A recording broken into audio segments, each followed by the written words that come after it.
of Representatives. Let's talk about this and more with the House Majority Leader, Congressman Steny of Maryland. Joining me in the questioning, our chief political correspondent, Candy Crowley, the host of See It on State of the Union, and our senior political analyst, Gloria Borger. What do you think, Mr. Leader? Was Charlie Rangel fairly treated?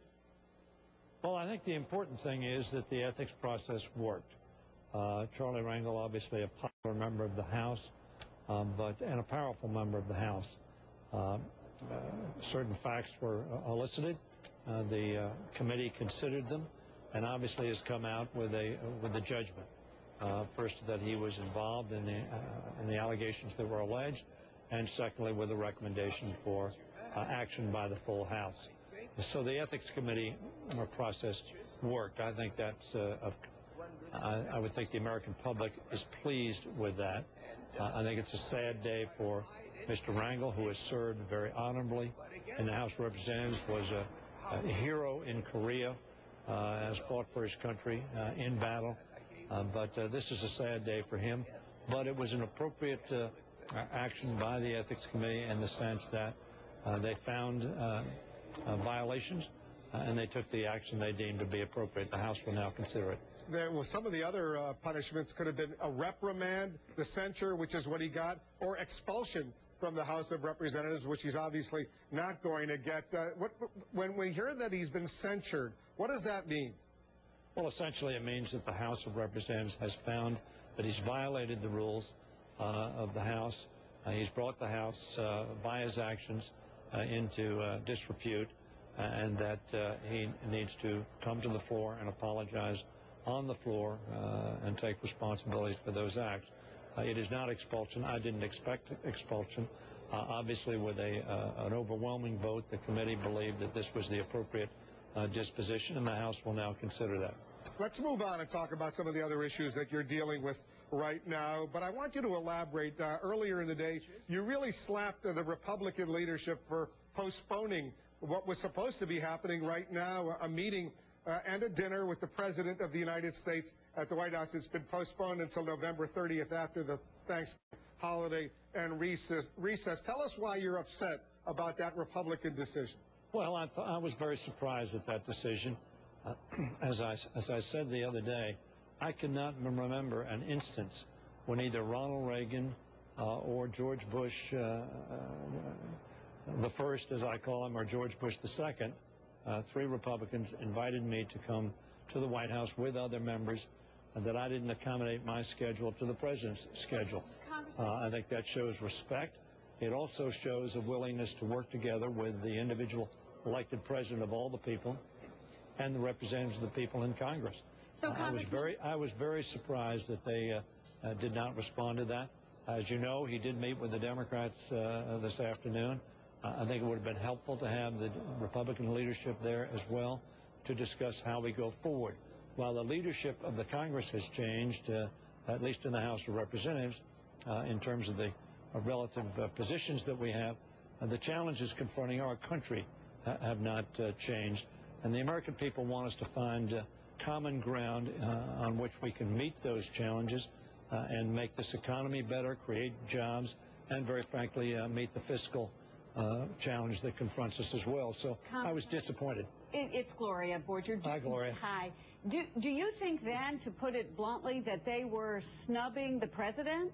I certainly think that's the way it looks, and I think that's unfortunate. President Bush invited Speaker Pelosi and I down. She wasn't Speaker then, nor was I the leader. 2 days after the election, he invited us down to lunch in November of 06. And we went down and we had a very cordial lunch. Why would they snub President Obama? Well, I think you need that to ask them that. But when Senator McConnell says that his principal objective over the next 2 years is to ensure that President Obama not have a second term, if that's his focus, if that's the focus of the Republican Party, I think the American people are going to be very disappointed. What they want our focus to be is on creating jobs, growing the economy, and getting fiscal balance back to our country. They don't want the politics as usual to go on, the sniping and the fighting and the confrontation back and forth. They want us to seek common ground and solutions to their problems. And I think that this seems to indicate in fact, that we're focused on politics at the very beginning rather than on solving problems, which I think the American people want us to do. Congressman, it's Candy Crowley. Let me talk to you. How are you? Let me talk to you about one of those problems, and that is these Bush tax cuts that are going to expire on December 31st. We've talked to a number of Republicans who have indicated that they'd be willing to go along with perhaps a 2-year extension for tax cuts for everyone across the board. Is that a deal? Candy, it is our position, as you well know, that we believe the middle class there should be no increase in their taxes at all. We think that would be bad for them and bad for the economy. But fiscal balance is another one of our objectives.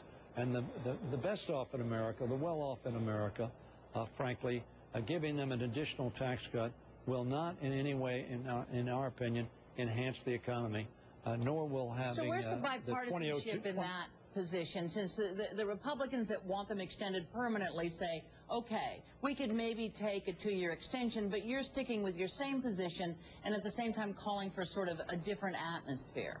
Candy, I am. Frankly, before we get any place, we're going to have discussions. The president invited the Republicans, the Senate and House, down to the White House to discuss how can we go forward, and they did not come. What I am saying is our position clearly has been that we are going to ensure that the middle class working Americans, families, don't get a tax increase next year. Republicans are saying they don't want the wealthiest to get a tax increase, but they want to balance the budget. We understand that position. Certainly the president has indicated a willingness to discuss that.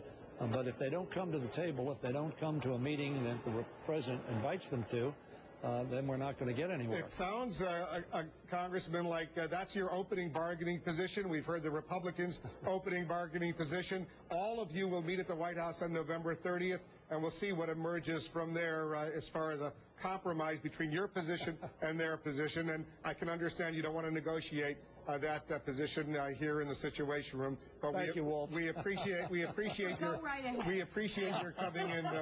We did our best to try, but we certainly understand what's going on. Steny Hoyer. Thank you very much. I appreciate it. And congratulations on getting reelected in the new Congress, even though it'll be the minority as opposed to the majority. Thank you very much. Steny Hoyer joining us. There's a major study out today on